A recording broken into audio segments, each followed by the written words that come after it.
Bonjour et bienvenue à la formation deuxième partie. Donc, dans cette formation, nous verrons comment fusionner les documents. Donc, on va voir comment utiliser les codes de fusion en détail. On va voir le principe de la publication en ligne, donc à partir de ProCardex, comment faire la création de modèles et comment ajouter des documents dans les dossiers. Donc maintenant, pour procéder à la fusion et la publication en ligne, on va ouvrir un nouveau dossier tout d'abord. Donc, je clique sur Nouveau dossier. On va sélectionner le dossier de type prévente, par exemple, dans ce cas-ci. Et on va indiquer la description qui est l'adresse complète de la propriété. Alors, cette fois-ci, la description, vous devez mettre la description complète de l'adresse, comme vous voulez qu'elle se fusionne dans un acte, par exemple, pour la désignation. Donc, je clique sur Appliquer pour enregistrer. Maintenant, là, il n'y a pas de document à l'intérieur du dossier, mais normalement, si on ajoute un document, si on n'ajoute pas de document, en fait, dans les paramètres, on n'a aucun paramètre. Alors, cette fois-ci, ce qu'on va faire, c'est qu'on va ajouter un document et ça va nous donner des paramètres par défaut. Donc, je vais utiliser mon volet de recherche. Je vais cliquer sur l'onglet Document maître ici pour faire la recherche de mon modèle, par exemple, mon modèle de vente. Alors, je vais prendre mon document et je vais le glisser à l'intérieur du dossier. Donc, à ce moment-là, si je me rends à l'onglet Paramètres et je clique sur Pleine page ici, donc on voit les paramètres pour la vente qu'il y a déjà à l'intérieur du dossier. Donc, ça nous facilite la tâche par la suite pour ajouter des fiches. Par exemple, je vais aller chercher les fiches pour mon vendeur et mon acquéreur. Donc, je vais prendre des fiches déjà existantes à l'intérieur de ma liste ici pour choisir mes acquéreurs numéro 1 et numéro 2. Alors, je vais revenir ici au début de la liste pour chercher d'autres. Voilà pour le vendeur. Et ici, ce serait mon acquéreur numéro 1. Donc, voilà pour l'ajout des fiches. Et vous pouvez, si vous voulez ajouter de nouvelles fiches, vous pourrez faire double-clic pour ajouter de nouvelles fiches. Donc, l'ouverture de dossier se fait différemment à ce moment-là parce que vous avez déjà des paramètres en partant. Donc, maintenant, ce qu'on va expliquer ensemble, c'est comment compléter les paramètres du dossier. Donc, en fait, c'est soit qu'on met une fiche client vis-à-vis un paramètre ou une description. Alors, pour savoir quelle information on va mettre à l'intérieur des paramètres, on va revenir dans l'onglet Documents. On va ouvrir le document en faisant un double-clic. Et à ce moment-là, on arrive dans le document ici pour pouvoir voir un petit peu plus en détail le principe des codes de fusion. Donc, je vous explique c'est quoi un code de fusion. Comme ça, vous allez pouvoir faire le lien plus facilement avant fusion. À l'intérieur d'un document pour publication en ligne, ici, on a un exemple, par exemple, pour la vente. On a un seul signet au départ, c'est autour de la nature. Donc, absolument, la nature doit être entre signets. Et la nature doit toujours être présente, en fait, aussi pour les documents pour publication en ligne. Maintenant, un code de fusion, c'est toujours le même principe. Ça commence ici, ça commence par deux petites barres, comme ça ici, et il y a du texte à l'intérieur, puis ça se termine par deux petites barres ici aussi. Donc, ça, c'est le principe du code de fusion.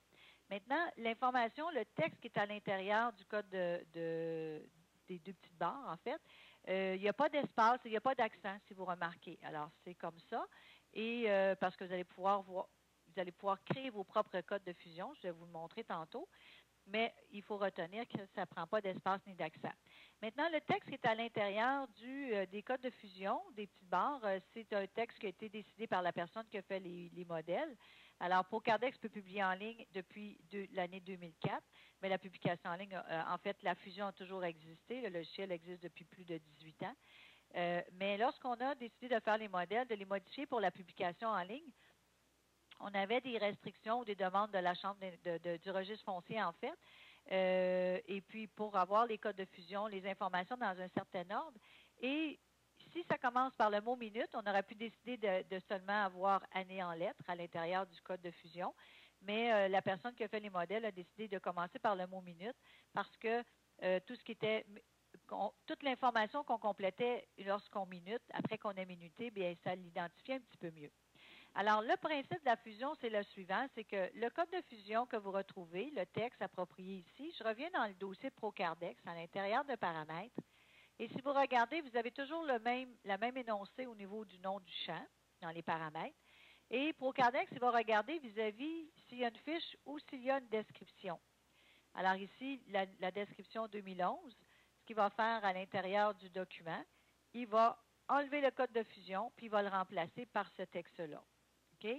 Et on va retrouver autour du texte aussi des signets pour certains codes de fusion. On va l'expliquer aussi ensemble par la suite. Donc, ici, on a année en lettres, jour en lettres, mois en lettres et l'année en chiffres. Maintenant, il y a deux types de codes de fusion. Donc, j'agrandis un peu l'écran pour vous montrer. Alors, on vient de voir, il y a un code de fusion qui n'a pas d'espace, pas d'accent. Et si on remarque ici, on a un code de fusion avec un point. Donc, lorsqu'on a un code de fusion avec un point, ce que vous allez voir comme énoncé ou comme nom de champ à l'intérieur du dossier, c'est ce qui est avant le point. Comme par exemple, ici, on voit compte notaire. Donc, si je reviens dans mon dossier, ici, j'ai compte notaire. Donc, ici, je devrais mettre une fiche. Ça prend toujours une fiche lorsque on a un code de fusion avec un point. Alors, je fais la recherche de la fiche du notaire et je vais la glisser sous la colonne fiche ici. Maintenant, si on revient à l'intérieur de notre document, ce qui est après le point, c'est ce que Procardex va aller chercher dans la fiche du client. Donc, par exemple, ici, le prénom, le nom, l'occupation de la personne, ainsi la ville que la ville. En fait, c'est l'occupation du notaire. Donc, si je reviens dans le dossier et j'entre dans la fiche en faisant un double-clic, alors ici, dans l'ordre qu'on le demande, on va avoir le prénom, le nom, le mot notaire. Maintenant, le mot notaire, on vient le chercher dans le champ occupation. Et si vous remarquez, moi, je l'ai mis en français et en anglais. Avez-vous besoin de faire des actes en anglais, vous? Oui. Oui, d'accord. Donc, une suggestion que je peux vous faire, vous mettez notaire en français et en anglais dans le champ occupation et vous devrez toujours en enlever un ou l'autre, mais au moins vous aurez les deux. Ou si vous voulez, vous pourriez faire une fiche en français pour le notaire et une autre en anglais si vous le désirez.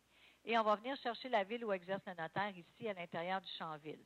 Donc, voici le lien qu'on va faire au niveau des fiches clients.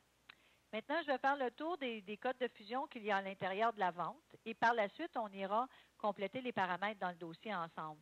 Alors, c'est pour vous familiariser un petit peu plus avec le contenu des codes de fusion dans un document. Alors ici, on a ce qu'on appelle ça fonctionne par bloc. En fait, ici, on a le bloc en tête qu'on appelle, qui est la nature de l'acte, la date en lettres, en chiffres, ainsi que le nom du notaire instrumentant. Par la suite, on passe ici au bloc comparution. Alors, l'explication que je vais vous donner pour le bloc comparution, c'est exactement la même chose pour tous les types de documents. En fait, que ce soit un créancier, un débiteur, défunt, dépendamment du type de modèle. Donc, ici, on voit un code de fusion en rouge, début et fin. En fait, on a mis de la couleur. Hein? Vous remarquez que les codes de fusion sont en couleur. On a du rouge, du bleu, du vert. Alors, c'est quoi la différence? C'est que les codes en rouge et en vert, c'est des codes qui sont obligatoires pour la publication en ligne. Ça veut dire que quand vous personnalisez votre propre modèle, ce qu'on va voir ensemble tantôt, vous êtes obligé de conserver ces codes-là parce que c'est la demande du registre foncier pour la publication en ligne. Et tous les codes qui sont en bleu et en rouge vont se transformer avec du texte, évidemment, mais avec un signet autour. Donc, comme le signet qu'on voit au début pour la nature de l'acte, ici, bien, c'est ça qui va apparaître autour du texte, de tout le texte qui est en bleu. On va le voir ensemble tantôt. Le texte qui est en vert, c'est pas du texte, il n'y aura pas de signet autour, donc c'est pas exigé par l'ordinateur du registre foncier, par le registre foncier pour la publication en ligne.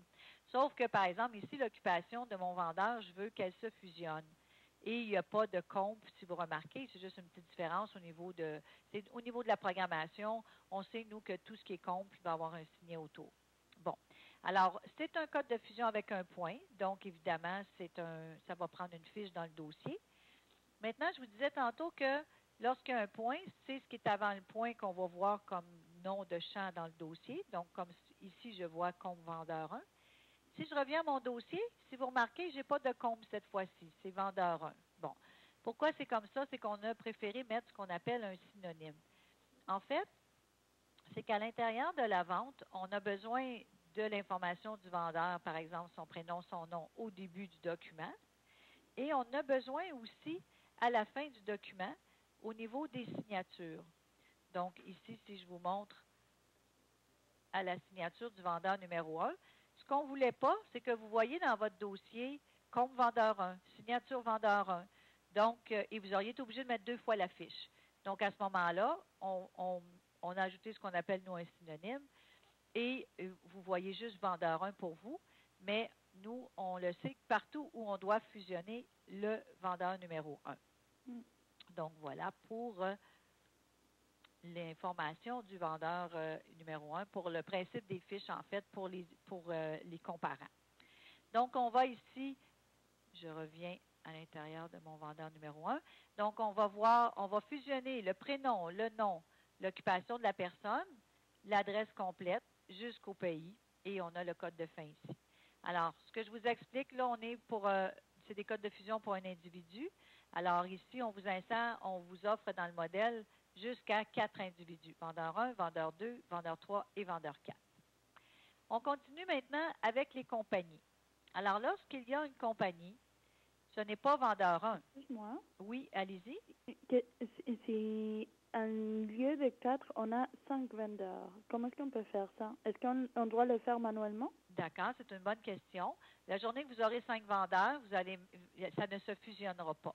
Alors, mais vous allez devoir ajouter manuellement le nom de la personne dans la vente à ce moment-là, Noélia. OK. Ça va? Merci. Alors, c'est évidemment, il n'y aurait pas de signet, mais on ne se construit pas un modèle particulier pour la journée qu'on a un 5e vendeur. Hein? Ça ne vaudrait pas la peine.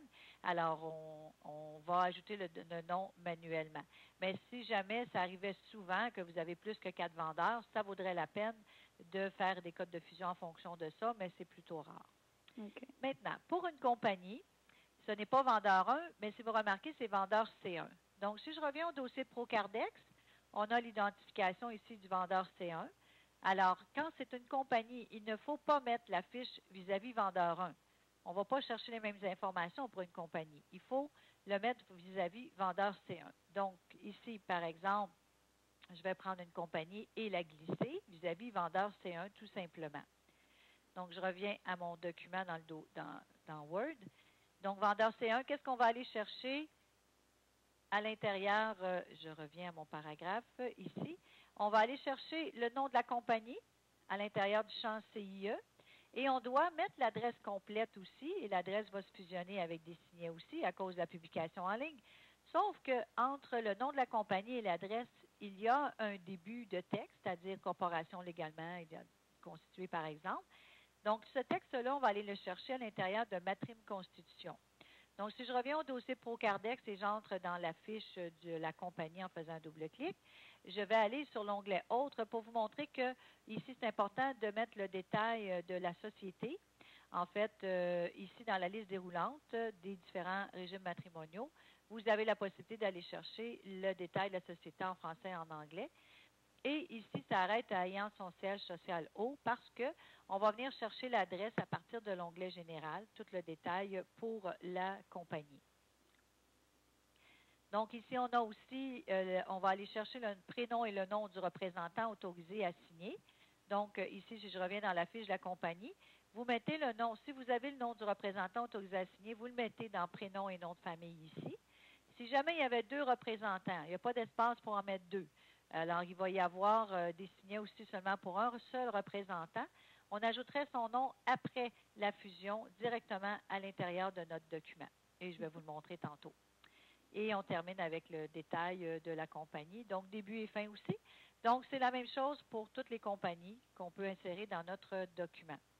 Maintenant, si vous remarquez ici, on a les 4 individus et c'est écrit « ou compagnie ». Ça veut dire qu'on peut avoir des individus ou des compagnies.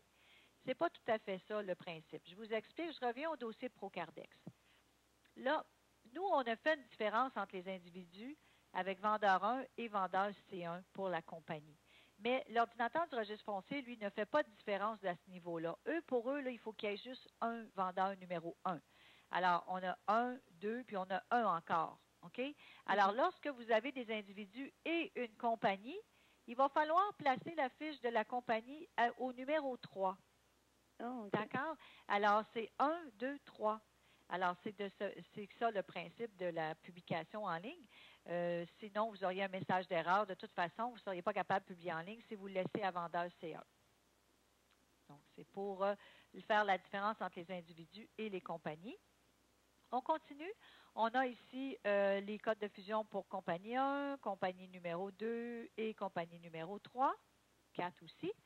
Et on termine toujours l'identification des comparants par ce qu'on appelle le nom qualité. Alors, le registre foncier appelle ça le nom qualité partie et le nom qualité ici, c'est vendeur. Donc, chaque fois qu'on a des comparants, on doit à la fin de la liste des comparants identifier c'est quoi le rôle de ces comparants. Par exemple, ici, le vendeur. Alors, ce que je vous ai expliqué pour les vendeurs, c'est exactement la même chose pour les acquéreurs. Donc, on peut passer rapidement. Acquéreur numéro 1, 2, 3, 4. Et on passe maintenant aux compagnies aussi. Compagnie 1, 2, 3, 4 et le nom qualité acquéreur. Ça va toujours, Noélia? Oui. Excellent. On passe maintenant à la section désignation. Là, ce que je vais faire, je vais vous montrer les autres codes de fusion qu'il y a dans la vente. Alors, désignation dossier qu'on va compléter ensemble dans le dossier. Et on va voir de plus en plus de codes en vert. Donc, les codes de fusion pour fusionner l'adresse, la servitude. On continue, on va dérouler le texte de la vente. Alors ici, par la suite, on va arriver à la section déclaration du vendeur où on a la fusion des charges à radier. Tout ce qui est radiation, charge à radier, commence par le mot radiation. Alors ici, on va faire fusionner la nature. Ici, remarquez bien qu'on a un point dans un code, donc on va aller chercher la fiche du créancier. On va pouvoir l'ajouter au dossier tantôt. On va ici fusionner le nom des vendeurs à nouveau, le notaire, la date, la circonscription foncière et le numéro d'enregistrement. Maintenant, si vous remarquez, tous les codes sont en vert. Alors, donc, ça veut dire qu'on ne va pas mettre entre signets ces informations-là pour la vente. Par contre, les codes de fusion, en fait, le principe de la fusion dans ProCardex, c'est qu'on met exactement les mêmes codes de fusion partout où on veut avoir la même information dans différents documents. Par exemple, tous nos documents de prêt, toutes les institutions financières, je vais vous montrer tantôt comment aller les chercher, mais toutes les institutions financières ont exactement les mêmes codes de fusion pour fusionner les charges à radier. On remplit une seule fois l'information dans le dossier et ProCardex va la fusionner dans tous les documents où il y a le même code de fusion. Okay. Et dans un prêt, les codes sont en vert aussi, mais dans une quittance notariée. À ce moment-là, il va y avoir la nature, la circonscription foncière et le numéro d'enregistrement qui va être en bleu. Alors, c'est pour les quittances notariées.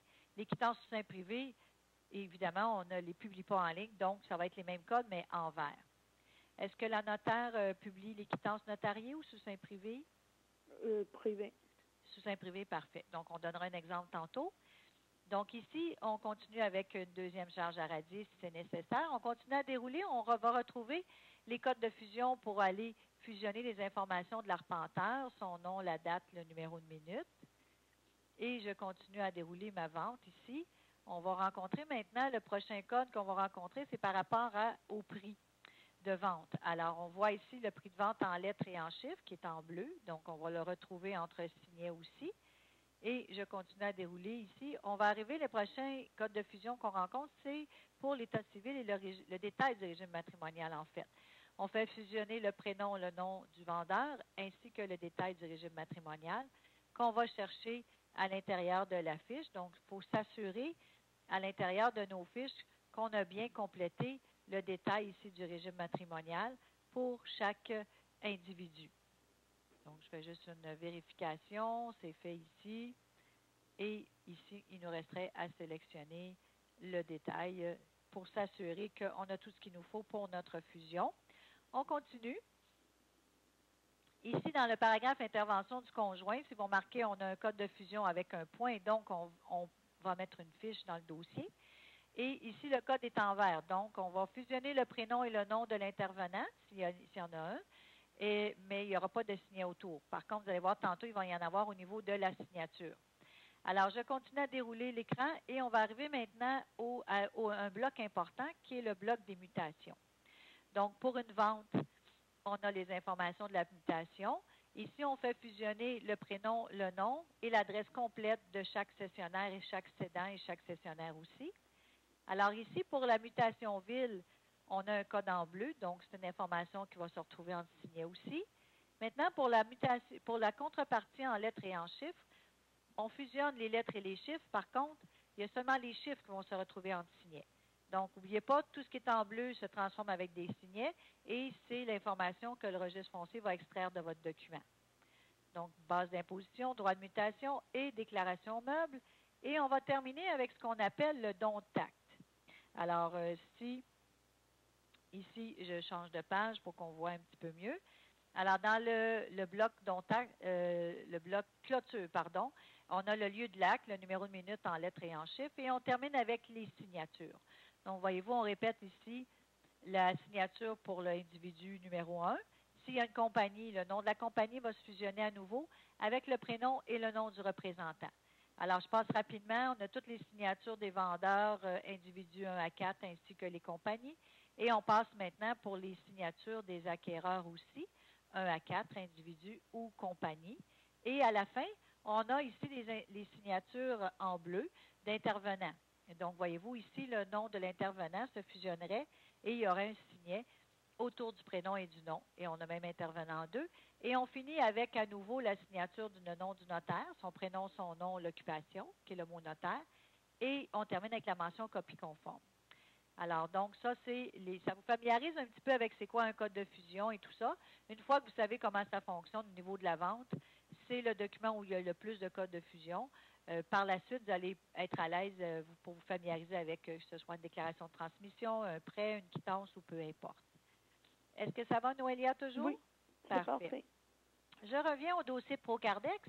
Alors, ce que je viens de faire, absolument, vous n'avez pas besoin de faire ça. Vous, votre rôle à vous, c'est de mettre votre document dans le dossier. On s'en va à l'onglet paramètres et vous complétez tout simplement vos paramètres. Alors, c'est ce qu'on fait maintenant. Donc, ici, on a le paramètre année en lettres. On a déjà l'année 2011 qui est inscrite. Pour le jour et le mois en lettres, on n'a pas à mettre l'information tout de suite tant que ça ne sera pas fusionné. Par contre, je vais revenir à un principe important. Souvenez-vous de quelque chose. Lorsqu'il y a un code en bleu, vous êtes obligé d'écrire une description ou de laisser un espace vide. En fait, si vous remarquez, lorsque je clique sur jour en lettres, on a comme un petit carré bleu. C'est des espaces qu'on a insérés pour vous dans le modèle par défaut. Alors, ce que Procardex va faire, c'est qu'au moment de la fusion, il va mettre, ici, c'est juste pour vous donner un exemple, là, il va mettre un signet vide comme ça ici. D'accord? Donc, ça permettrait d'ajouter l'information un petit peu plus tard. Donc, même chose pour mois en lettres, l'année en chiffres, mois en chiffres, jour en chiffres. La fiche du notaire, c'est ajouté. Le vendeur numéro 1, numéro 2. Maintenant, les lignes qu'on n'utilise pas, est-ce qu'on doit les laisser là? Est-ce qu'on doit les effacer? Vous pouvez les laisser là, il n'y a aucun problème. Procardex, il va tout faire disparaître les codes de fusion. S'il n'y a pas d'information vis-à-vis, il fait disparaître les codes de fusion sans problème. Mais vous pouvez effacer la ligne pour vous, là. Alors, je vous le montre. On clique sur effacer. On efface ici toutes les lignes qu'on n'aurait pas utilisées pour peut-être conserver à l'écran dans la liste des paramètres seulement ceux qu'on a besoin. C'est vraiment votre choix à vous. On a le nom qualité vendeur, acquéreur numéro 1, numéro 2.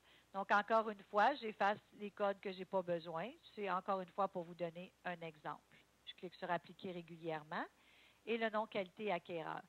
Vous pouvez changer le nom pour acheteur si vous le désirez. Là. C'est vraiment, ça se modifie. C'est un texte qu'on vous met par défaut, qu'on vous offre.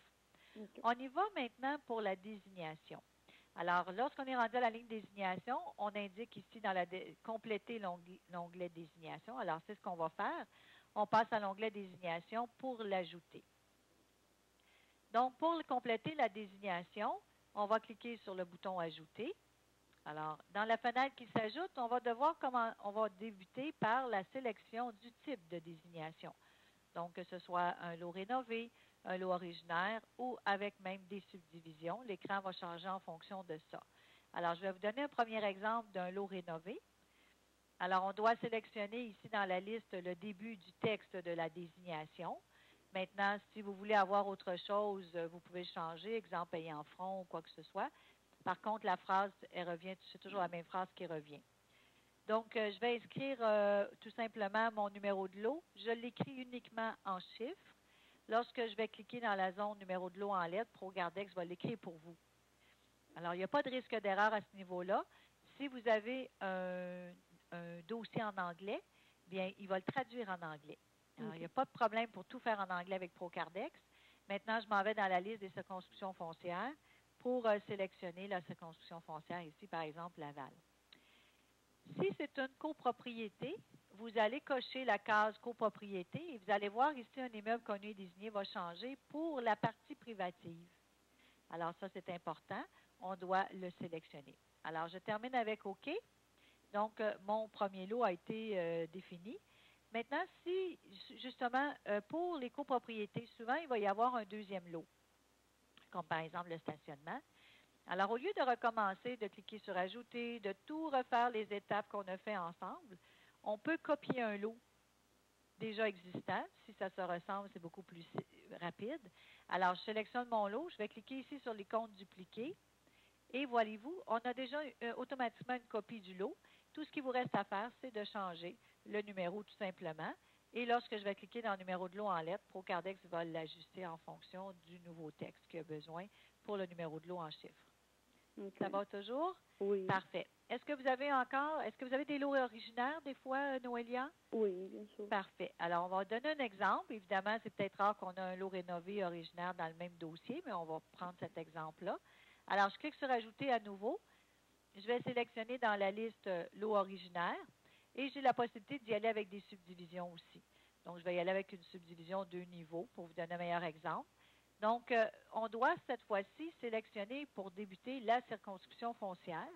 Donc, par exemple, ici, Laval. On va sélectionner le cadastre en question, paroisse de Sainte-Rose, par exemple. Et s'il y avait une désignation secondaire comme des rangs, des cantons, etc., on l'aurait dans la liste ici. On continue toujours à sélectionner dans les listes déroulantes ce qu'on a besoin. Cette fois-ci, c'est le texte qui débute la désignation qui sera un immeuble qu'on ait désigné comme étant la subdivision ou comme étant une partie de la subdivision. Alors, je vais prendre un exemple avec une partie de la subdivision. Vous avez tout simplement à inscrire votre numéro de lot en chiffres et ProCardex va l'écrire en lettres. Et il va composer le texte approprié, vous allez voir tantôt au moment de la fusion. Maintenant, pour la description de la partie de l'eau, vous pouvez écrire dans cette zone ici, borné et mesurant, par exemple, ici. Mais si vous avez déjà un texte à l'intérieur d'un autre document, vous pourriez utiliser le copier-coller à l'intérieur de cette zone-ci si vous êtes capable d'aller chercher une description déjà dans un autre document. OK. Ça va pour ça? Alors, je clique sur OK pour terminer. Donc, ça vous donne un exemple. Je vais faire une petite parenthèse par rapport aux désignations pour vous montrer que dans le volet de recherche, on a un onglet lot. Alors, je vais cliquer sur l'onglet lot et ça nous permet, moi je ne mettrai rien du tout, ça permet de voir tous les lots. Ça nous permet de voir tous les lots qu'on a déjà ajoutés à l'intérieur des différents dossiers. Alors, si vous avez à faire la recherche sur un document, justement, il y a déjà une partie de l'eau qui était décrite dans un document, justement, par rapport à un numéro de l'eau en particulier, bien, ça vous permettrait de visualiser ici.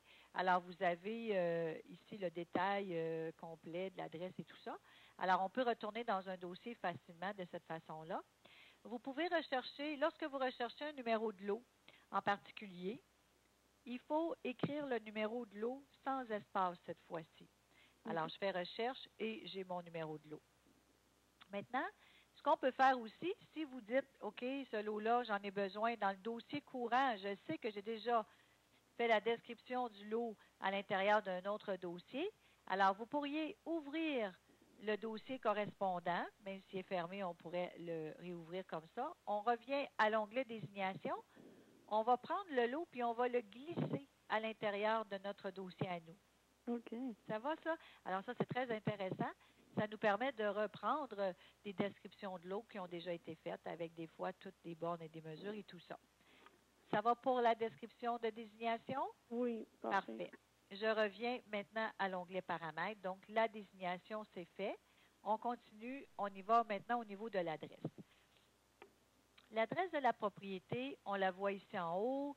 Alors, au lieu de commencer à l'écrire puis de risquer de faire une erreur, je vais revenir à l'onglet général et je vais copier mon adresse qui est dans le champ description. Alors, en utilisant pour moi un bouton droit copier-coller. Alors, vous le faites de la façon que vous le faites habituellement. Alors, je reviens sous la colonne description et je la colle tout simplement. Donc, ProCardex la va copier des paramètres, mais pas des générales. Non, c'est ça. Il va prendre ce que vous mettez sous l'onglet paramètres. OK. D'accord? En fait, c'est qu'à l'intérieur de mon document, mon code de fusion s'appelle adresse. Si je mettais le code de fusion dossier description, il viendrait le chercher tout seul. Ah, OK. Mais nous, on met le champ adresse parce que c'est possible que vous pourriez le changer vous-même.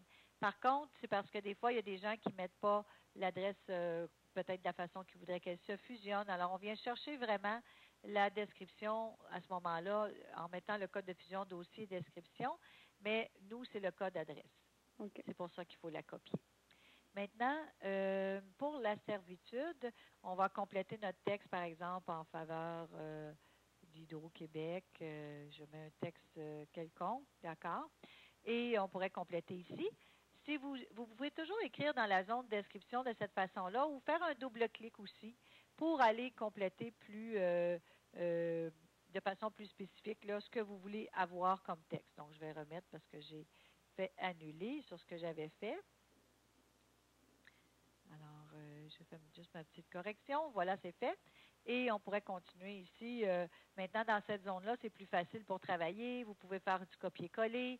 Si jamais vous avez une servitude déjà décrite à l'intérieur d'un document, Word, d'autres documents, vous pourriez aussi faire un copier-coller.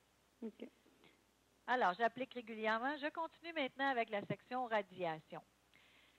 Alors, on a plusieurs champs pour la radiation. Alors, pour commencer, on va indiquer la nature de l'acte.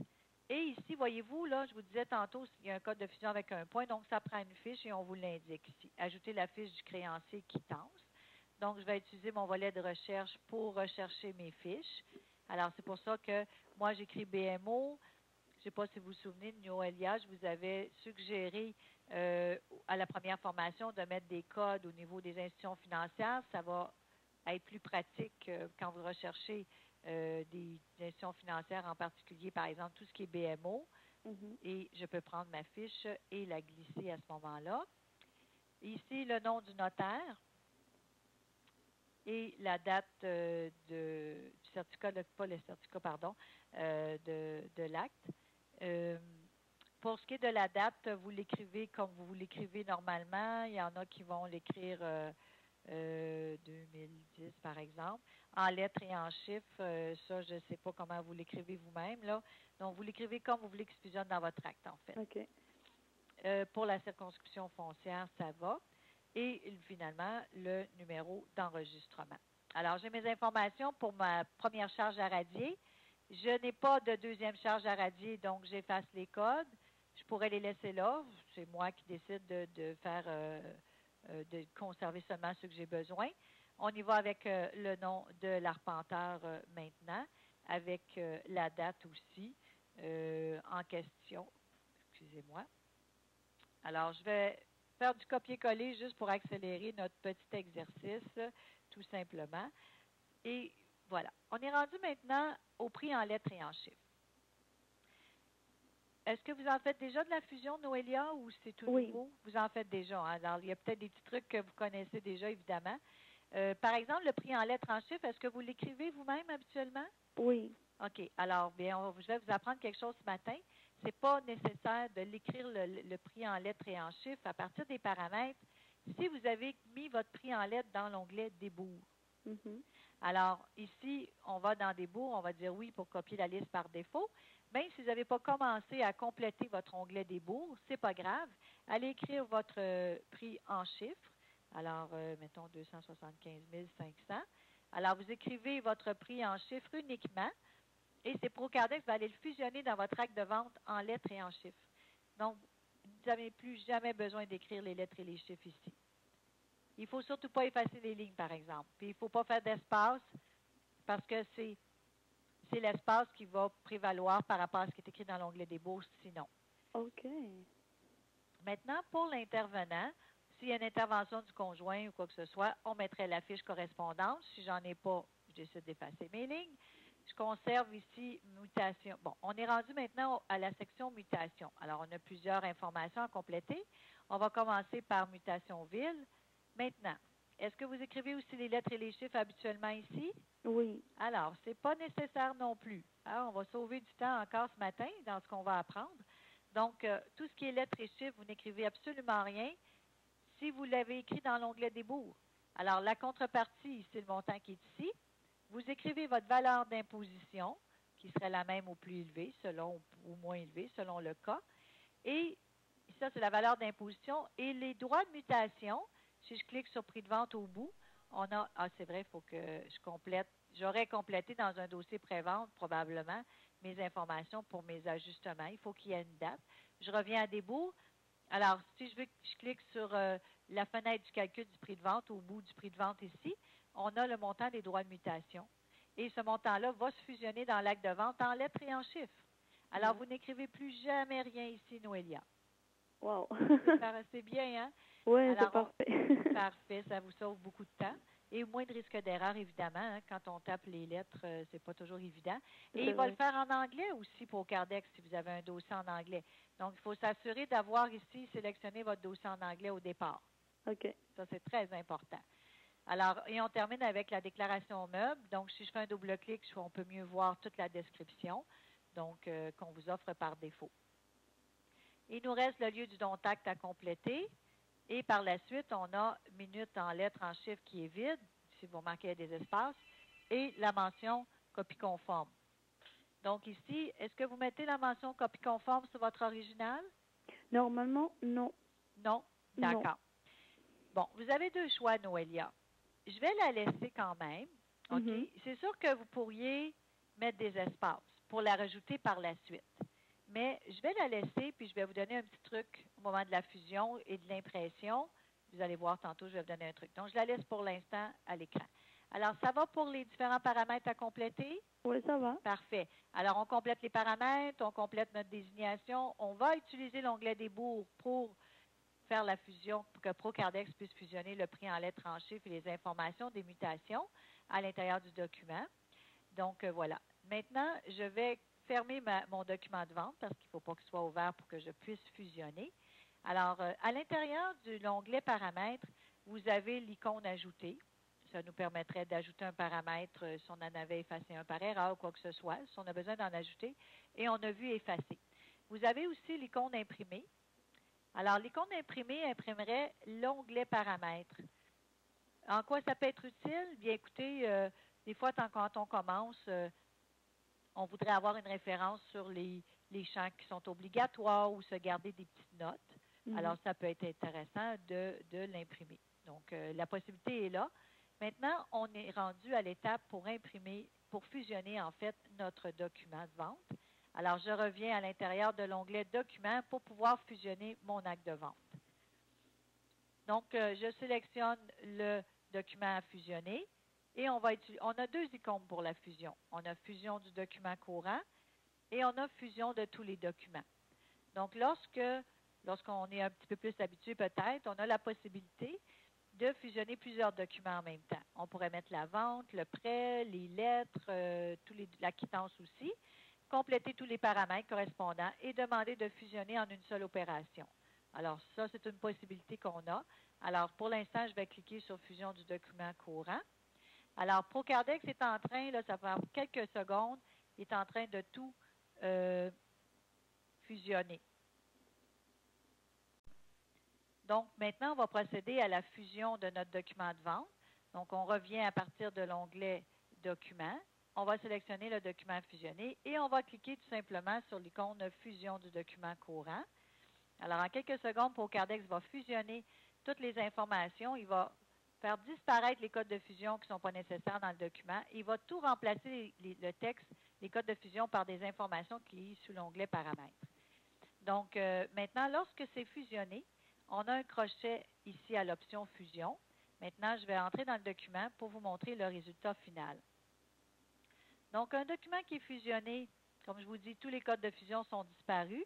Et souvenez-vous, quand je vous disais que chaque code de fusion en bleu va être changé pour du texte, oui, et en plus avec des signets autour à cause de la publication en ligne. Donc, ici, on a l'espace vide pour le jour, le mois en lettres, ainsi que la date, le mois et le jour en chiffres. Le nom du notaire. Alors, évidemment, comme je vous disais, moi, je mets français-anglais, donc j'efface en anglais. Je continue ici pour le vendeur numéro 1, numéro 2. ProCardex fait disparaître tous les codes de fusion. Par contre, le texte qui est autour des codes de fusion, on doit l'effacer. Alors, je supprime le texte ici en fonction de ce que je désire à l'impression, évidemment. Alors, on a notre compagnie ici. Alors, c'est ça, je vous disais, le nom du représentant, c'est fusionné. S'il y avait un autre représentant, on pourrait l'ajouter librement, directement, en fait, à partir du document après fusion. Alors, si après nommer le vendeur, on a ici notre acquéreur numéro 1, numéro 2. Alors, on continue à enlever le texte qui n'est pas nécessaire à l'intérieur de notre document. Donc, voilà. Donc, ça nous donne un petit exemple. Maintenant, au niveau de la désignation, je vais changer de page pour vous montrer. Alors, voilà, on a ici la désignation qui s'est fusionnée. Alors, la partie privative, les deux parties privatives et les différents lots, par exemple, avec les subdivisions, les parties, tout est fusionné correctement. Pour garder que ça a mis des signets partout autour des désignations, évidemment. Maintenant, l'adresse de la propriété s'est fusionnée en vert. Hein, donc, vous voyez que tout ce qui est en vert n'a pas de code n'a pas de signet. Donc, mais l'information, on voulait qu'elle se fusionne quand même. Notre servitude, alors par la suite, on continue. Ici, nos charges à radier. Donc, si je change de page pour mieux vous montrer. Donc, la déclaration du vendeur. Donc, l'acte d'hypothèque consenti par Banque de Montréal en faveur de, le nom des vendeurs reçu devant maître avec la date, etc. On n'a pas une deuxième charge à radier, donc on fera les modifications en conséquence. Les informations de notre arpenteur qui s'est fusionné aussi. Alors, vous complétez votre vente là, comme à l'habitude, les champs et tout ça. Voyez pour le prix en lettres, en chiffres. Voyez-vous, moi, j'avais écrit juste 275 000 sur mon onglet début. Procardex l'a fusionné. Hein? Alors, ça, c'est pratique. Et si vous avez un document en anglais, il va le faire aussi. Hein? En anglais, il va le traduire, comme je vous disais. Vous effacez les clauses que vous n'avez pas besoin, bon, etc. On se comprend. Ici, on a le détail des différents régimes matrimoniaux. Donc, ça s'est fusionné aussi. Je n'ai pas d'intervention de conjoint, donc dans mon exemple ici, j'effacerai, bon, etc. Alors, je continue. Et on va arriver à la section maintenant des mutations. Alors, on a ici la mutation, la ville qui s'est fusionnée. Et contrepartie, lettres et chiffres. Voyez-vous, Procardex, il fusionne les lettres et les chiffres, mais il met juste les chiffres entre signets. Hein? C'est ce qu'on avait mentionné tantôt, ainsi que la déclaration meuble. Et on change de page pour les signatures, dont acte à l'aval, numéro de minute en lettres en chiffres. On le laisse libre pour l'instant, et toutes les signatures. Donc, on va à ce moment-là faire les modifications en conséquence au niveau des signatures aussi pour le texte qu'on aurait en trop. Alors, je fais les petites corrections appropriées, les petits effacements en fait, rapidement, pour qu'on puisse voir au niveau des signatures.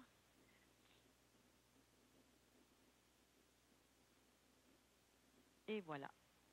Donc, c'est fait. C'est juste pour vous donner un meilleur exemple. Et on a la fin de la signature du notaire à nouveau. On efface le mot notary en anglais. Bon, maintenant, pour votre mention copie conforme, Noélia, ce que je voulais vous donner comme petit truc, là, je serais rendue à l'impression de mon document. Hein. J'aurais fait tous mes ajouts, etc. Comme vous savez probablement, les signets, ça ne s'imprime pas, n'est-ce pas? On les voit seulement à l'écran. Et donc là, je suis rendue à l'impression et je ne veux pas voir la mention copie conforme.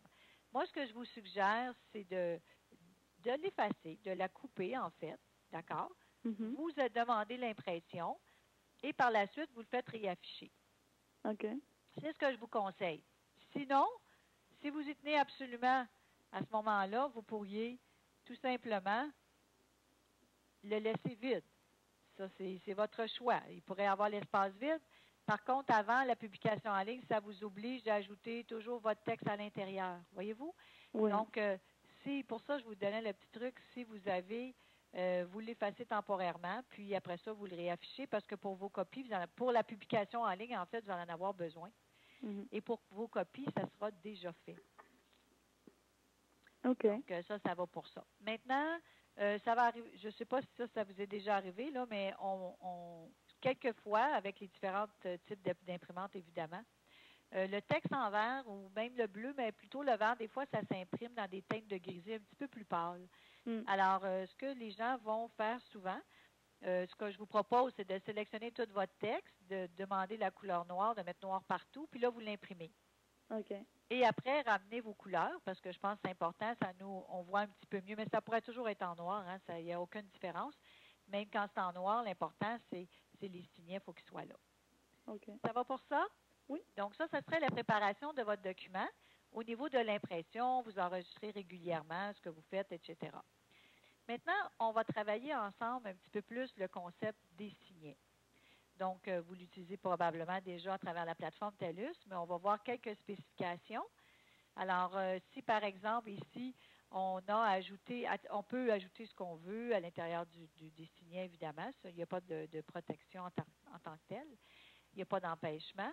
Maintenant, si par exemple j'ai besoin, je vais juste agrandir un petit peu plus, si j'ai besoin ici d'effacer par exemple la dernière lettre, ou je l'efface par erreur volontairement, et je veux ajouter ici le texte. Donc, par exemple, ma lettre E. C'est qu'un signet, c'est rattaché au début et à la fin du mot, par exemple, dans ce cas-ci. Si j'ajoute la lettre E, voyez-vous, elle va s'ajouter en dehors du signet. Mhm. Alors, pour ajouter à l'intérieur, il faut se placer devant la dernière lettre. On ajoute RE, par exemple, on effacerait la lettre en trop. Par contre, quand on était au début, donc, si on efface la première lettre et qu'on l'ajoute, ça, il n'y a pas de problème, vous allez être à l'intérieur du signet automatiquement. D'accord? OK. Donc, ça va pour ça. Maintenant, pour avoir un petit peu plus en détail le concept des signets, je vais vous montrer le menu où on retrouve la liste de tous les signets du document. Et vous allez voir comment ça pourrait vous aider lorsqu'il manque des signets ou quoi que ce soit. Donc, on va se rendre au menu Insertion du menu de Word et on va utiliser la commande Signer. Si vous avez une version antérieure à 2007, c'est le menu Word, le menu Insertion et Signer encore une fois. OK. Maintenant, ce que vous avez à l'écran, c'est la liste de tous les signets avec le nom de chaque signet par ordre alphabétique. Donc, vous avez la possibilité de placer par ordre alphabétique ou par emplacement. Nous, on travaille toujours au support usager par emplacement parce qu'il y a un emplacement, il y a un ordre précis, en fait, pour la publication en ligne. Je vous donne un exemple. Je ne sais pas que c'est compliqué, là, mais par exemple, pour le vendeur, on a le début, prénom, nom, adresse, ville, province, code postal, pays et la fin. Ça équivaut à ce que je vous ai montré comme code de fusion tantôt. Mais si on avait le pays avant le code postal, ça ne fonctionnerait pas. Il y a des exigences et c'est pour ça qu'on a tout monté nos modèles en fonction des exigences du registre foncier pour la publication en ligne. Il n'y a pas un signet qui doit passer en avant d'un autre, ça ne fonctionne pas. D'accord? Okay. Alors, c'est sûr qu'on se familiarise avec ça au fur et à mesure. Moi, ça fait plusieurs années que je travaille déjà avec ça. Maintenant, à l'intérieur de ce menu-là, il y a 3 boutons ici.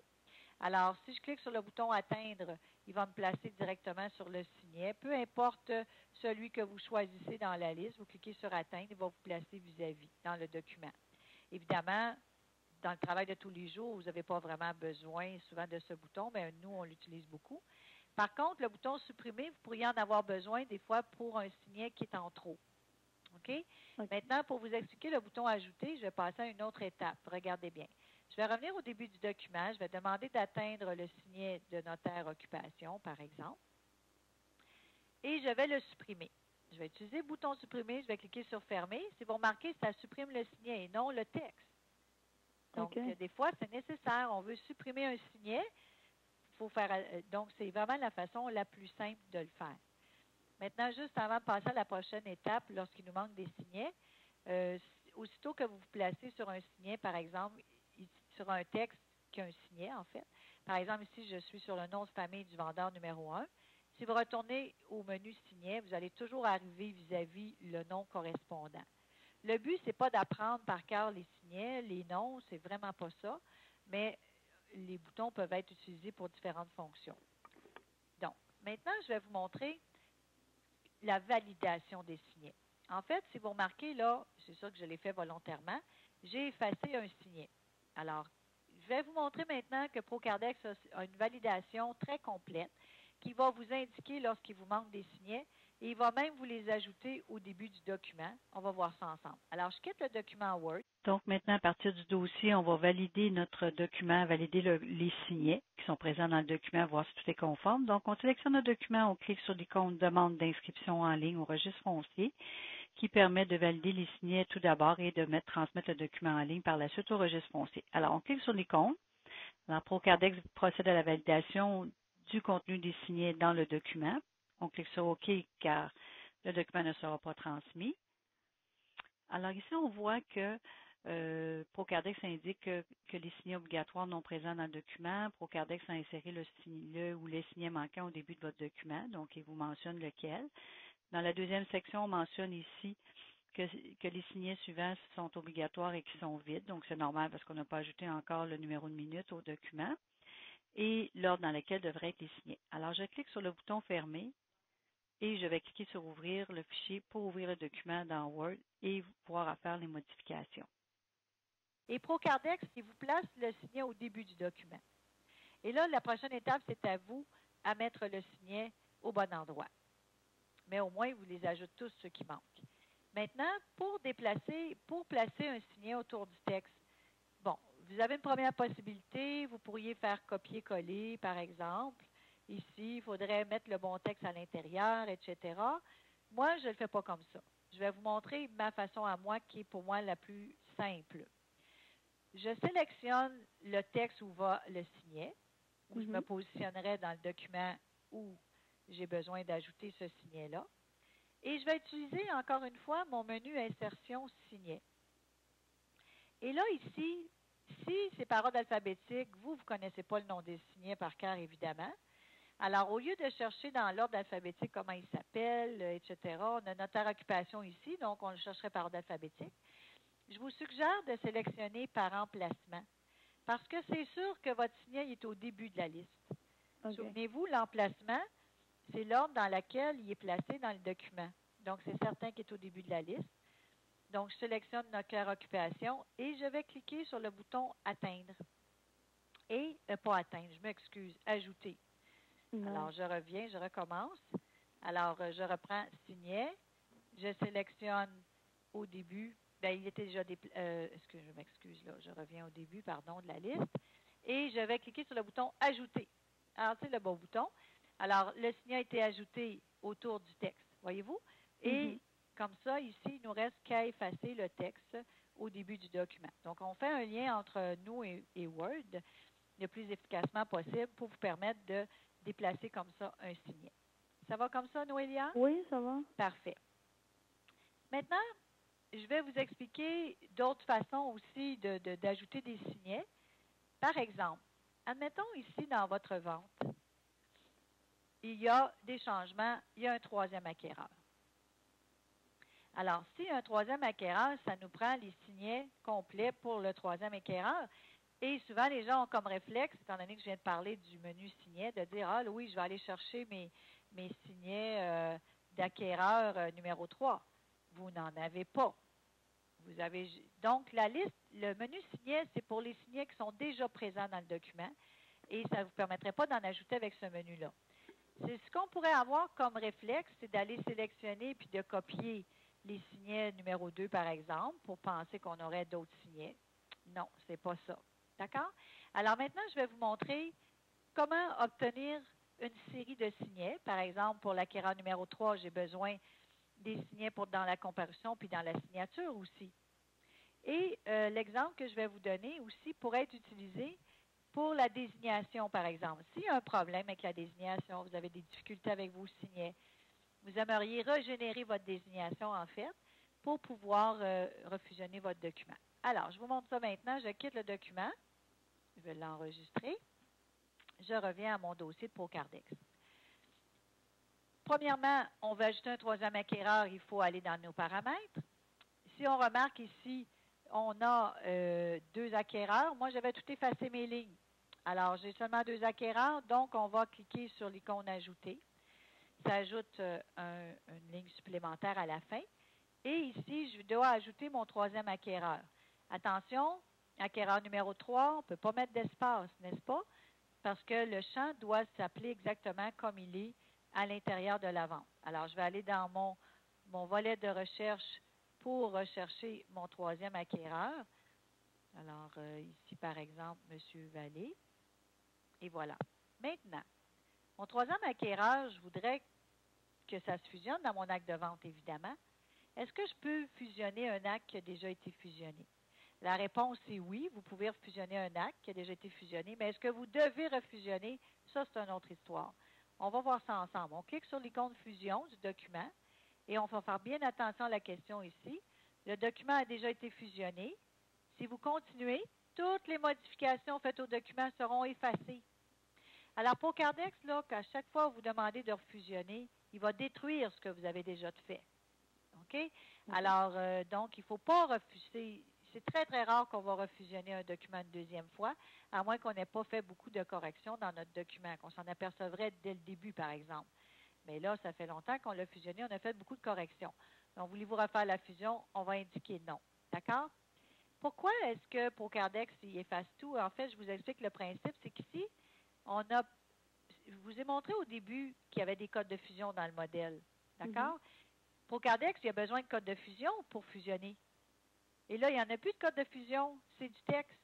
Alors, lui, il va toujours, lorsqu'on demande la fusion, il va toujours chercher, souvenez-vous, là, la vente originale de tantôt, il va toujours fusionner avec la vente originale.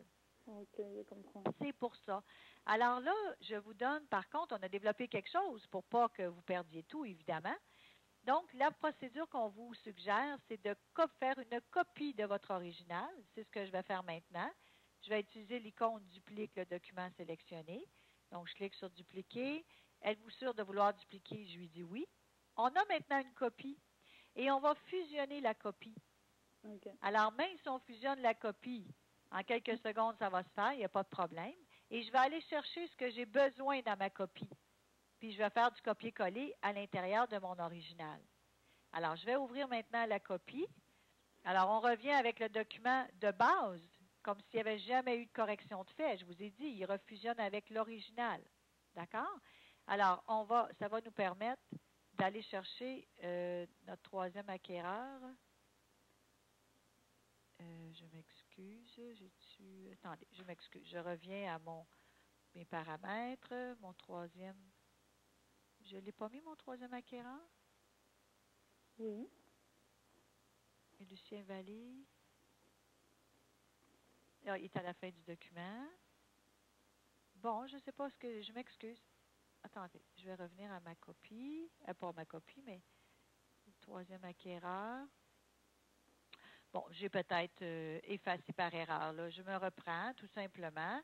On reprend le document, on le glisse. J'ai peut-être pas fait appliquer, peu importe.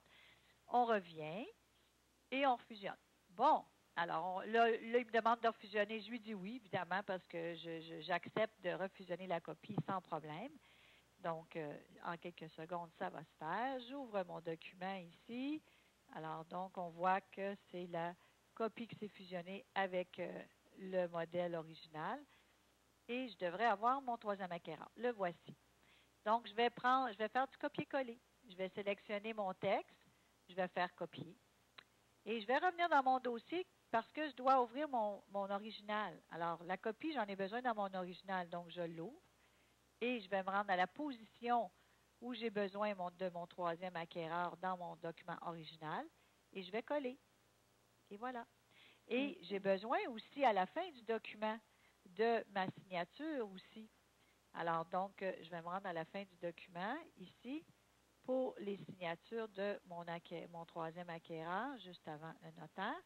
Donc, je vais retourner à l'intérieur de mon document de copie à la fin, ici, pour aller chercher les signets, la signature appropriée de mon troisième acquéreur. Donc, je vais encore utiliser le copier-coller pour aller placer ici. Oups, excusez. Je reviens à la bonne position et je colle mon texte. Voilà pour ma signature. Ça va pour ça, Noélia? Oui, ça va. Parfait. Alors, si vous aviez eu des difficultés, par exemple, au niveau de la désignation, ça aurait pu être le cas, mais c'est le même principe, on va faire du copier-coller. Donc, maintenant, je vais quitter mes deux documents à l'intérieur de Word et la copie, vous pouvez l'effacer parce qu'elle n'est plus nécessaire, n'est-ce pas? On s'assure de conserver à ce moment-là l'original. Ça va pour ça? Oui. Parfait. Donc, en résumé, on a mis notre document dans le dossier, on est allé dans nos paramètres, on a complété nos paramètres, on a complété notre désignation, évidemment. On s'est servi de l'onglet Débours pour pouvoir mettre notre prix en lettres, en chiffres seulement, avec les droits de mutation. Et on est revenu à document, on a fait notre fusion, on a tout ce qu'il nous faut. Alors, ça, c'est les étapes avant la publication en ligne, en fait, avant de rencontrer les clients. maintenant, la prochaine étape serait la publication en ligne. Alors, pour la publication en ligne, il nous reste des informations à compléter à l'intérieur de notre document. Par exemple, ici, il nous reste la date en lettres, en chiffres, ainsi qu'à la fin du document, il nous reste ici le numéro de minute à ajouter. Mhm. Est-ce que vous l'ajoutez vous-même manuellement en ce moment? Oui, ici, oui. Ah oui? Ah, mais je vais vous montrer d'autres choses intéressantes ici, Noélia. OK. Alors, ProCardex peut ajouter le numéro de minute pour vous, en lettres OK. et en chiffres. Il va faire ça pour vous. Alors, c'est les étapes que je vais vous montrer maintenant. Donc, je ferme mon document, je reviens à ProCardex. Donc, pour que ProCardex sache la date et le numéro de minute à insérer dans le document, évidemment, il faut que le numéro de minute soit enregistré dans le logiciel. Alors, c'est l'étape que je vous montre maintenant, comment enregistrer un numéro de minute dans ProCardex. Donc, pour enregistrer un numéro de minute dans ProCardex, on doit le faire à partir de l'onglet Documents. On sélectionne notre document, évidemment. Et au bout du document, sous la colonne Minute, je vais placer ma souris ici, puis je vais faire un double clic. Alors, il s'ouvre automatiquement une fenêtre de minutes. Est-ce que ça, vous le faites déjà? Et normalement, je le fais à la fin. D'accord. Mais est-ce que vous partez de l'onglet Documents ou vous allez à l'onglet Minutes? De l'onglet Documents. Document. Excellent. Donc, on fait un double clic. Il s'ouvre la fenêtre pour avoir une nouvelle fenêtre de minutes. Ici, tout ce que j'ai à faire, c'est de confirmer le numéro. Est-ce que c'est le bon? Ça peut être, on peut faire la modification si c'est nécessaire. Et on va indiquer ici la date à laquelle ça a été minuté. Exemple, ça aurait été minuté hier. Et ici, ProCardex automatiquement inscrit le numéro de dossier, la nature, la description. Il met la même description que dans le dossier, ainsi qu'à l'onglet Parties, toutes les parties appropriées. Alors, il fait tous ces ajouts automatiquement. Donc, si je clique sur OK, le numéro de minute est inscrit au bout du document. Si j'avais besoin de refaire une modification, je fais double-clic sur le numéro de minute et je reviens dans la fenêtre de la minute sans problème. Maintenant, ça n'a pas ajouté l'information dans le document. Là. Maintenant, je vais faire l'étape qui va vous permettre de fusionner la minute à l'intérieur de votre document. Alors, on va utiliser ici l'icône Fusion de la minute. Donc, je clique sur Fusion et c'est déjà fait. On va entrer dans le document avec ouvrir le fichier ici. Et voilà, ProCardex a inscrit la date en lettres et en chiffres. Et à la fin du document, il a ajouté pour vous le numéro de minute en lettres et en chiffres. Nice. Et ici, il nous reste qu'à faire nos petites corrections pour placer notre numéro comme on le désire, pour nos copies ou pour l'envoi. Et c'est fait automatiquement par ProCardex. Et si vous avez un document en anglais, il va le traduire en anglais aussi. C'est ça qui est merveilleux.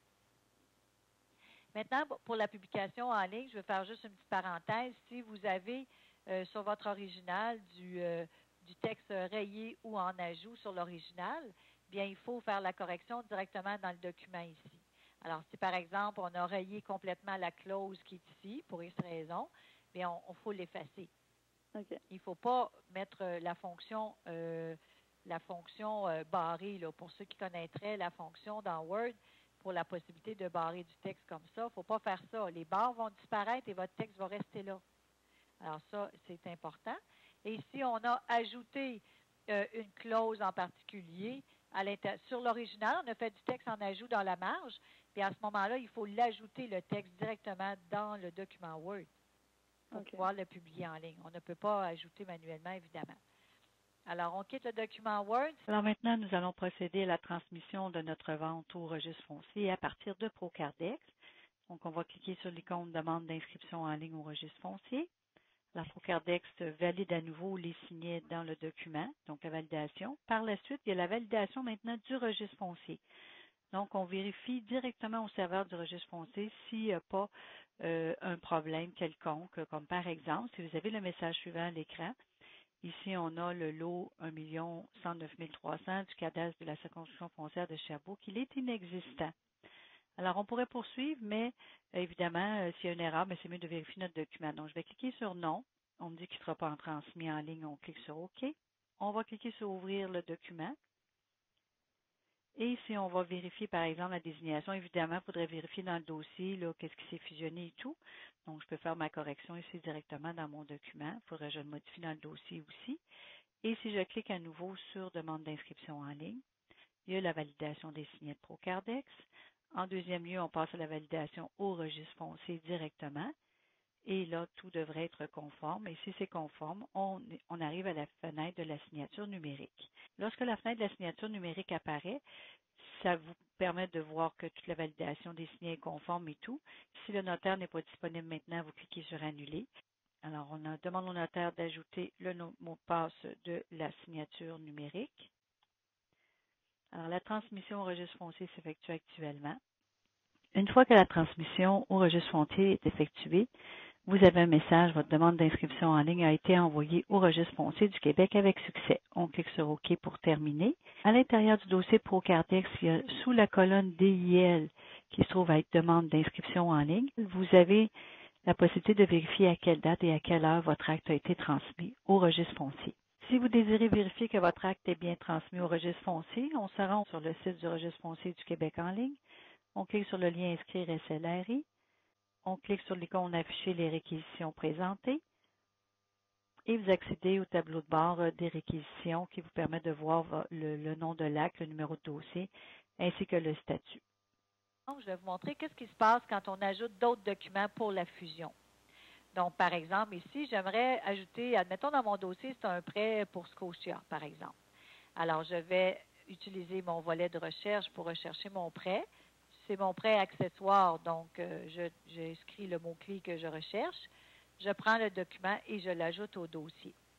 Si j'entre dans le document, là, je vais aller un petit peu plus rapidement, mais au niveau des codes de fusion, mais vous allez voir, c'est à vous à aller voir là, régulièrement quand vous commencez quelque chose de nouveau, de voir les types de codes de fusion. Donc, le bloc en tête, c'est le même principe. Évidemment, les comparants sont différents. C'est un créancier et un débiteur. D'accord? Et vous allez avoir, donc familiarisez-vous avec les petits codes de fusion au départ. Alors, ce qui arrive lorsque vous ajoutez un document dans les paramètres, cette fois-ci, on voit les paramètres de la vente. Alors, ce que je veux voir, c'est les paramètres de mon prêt maintenant. Alors, dans la liste déroulante ici, dans Afficher les paramètres du document, on va aller chercher notre prêt Scotia et Procardex va vous afficher seulement les paramètres pour le prêt.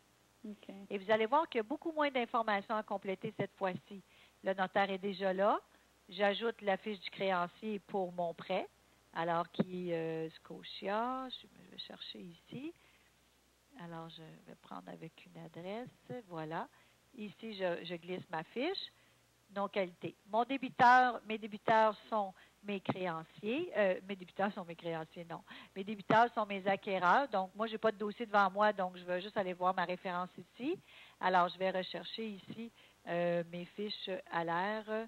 Point virgule. Je ne sais pas si vous savez qu'on peut rechercher plusieurs fiches de cette façon-là, Noélia? Ah, je ne savais pas. Oui, alors on peut rechercher comme ça. Alors, je reviens aux paramètres de mon prêt et ça me permettrait d'ajouter mon débiteur numéro 1, numéro 2 et numéro 3, par exemple, dans ce cas-ci.